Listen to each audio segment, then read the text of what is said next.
Et puis dans le même registre des poètes, parfois maudits, voici Georges Grosy. Vous l'avez peut-être croisé au cours des 15 dernières années dans le métro. Mais ce soir, Georges Grosy est sur la scène de Bobino.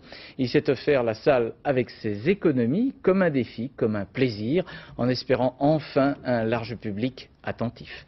Reportage Cyril Deveau, Bernard Connor.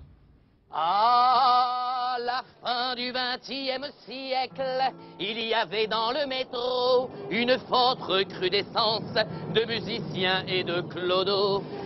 Avec sa guitare, il a fait ses gammes, il a chanté ses rimes dans toutes les rames. Georges Grosy a rodé son répertoire dans tous les couloirs. Pendant 15 ans, il a fait le métro. Certains disent moins pudiquement qu'il a fait la Manche. Presque tous les jours et toujours sur la ligne 13. J'ai choisi la ligne 13 en particulier parce que justement l'acoustique est vraiment idéale pour moi. Et en plus parce que j'ai mon public. Voilà, au bout de 13 ans, 13-15 ans, j'avais mes habitués, les gens qui me donnent envie encore de chanter, quoi. Chanter pour ceux qui ont la chance d'aller travailler. Bonjour messieurs, dames. Je vais vous offrir une de mes petites chansons.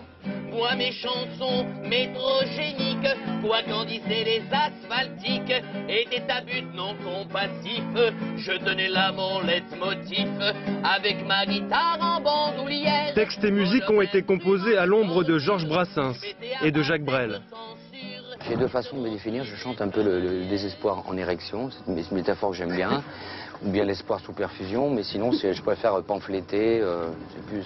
Il y a une jouissance à écrire des chansons qui dépassent l'ego purulent. Entre Champs-Élysées et Montparnasse, il pouvait gagner 200 francs en 1 heure de temps. On ne peut pas prendre la grosse tête parce qu'il y a un wagon qui va vous applaudir, et celui-là d'après, vous allez faire un gros bide. Ses paroles reflètent sa vie, son origine italienne, sa jeunesse à Montpellier, son désarroi lorsqu'à 21 ans il débarque à Paris. Aujourd'hui, à 39 ans, il a décidé de remonter à la surface. Oublier le monde des souterrains et des tapis roulants. Pour un soir seulement et pour 50 000 francs, il s'offre la scène de Bobino. C'était un rêve, ouais.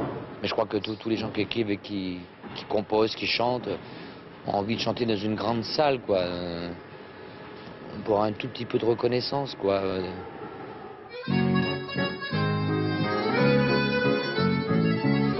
L'accordéoniste de Jacques Brel, Jean Corty, l'accompagnera gratuitement. Les deux autres musiciens également. Pendant 2 heures, Georges Grosy va chanter son histoire, sa femme, ses 2 enfants, ses coups de gueule et ses coups de cœur. C'est uniquement pour le plaisir, mais sait-on jamais, peut-être un producteur. Voilà, Georges Grosy ce soir à Bobino.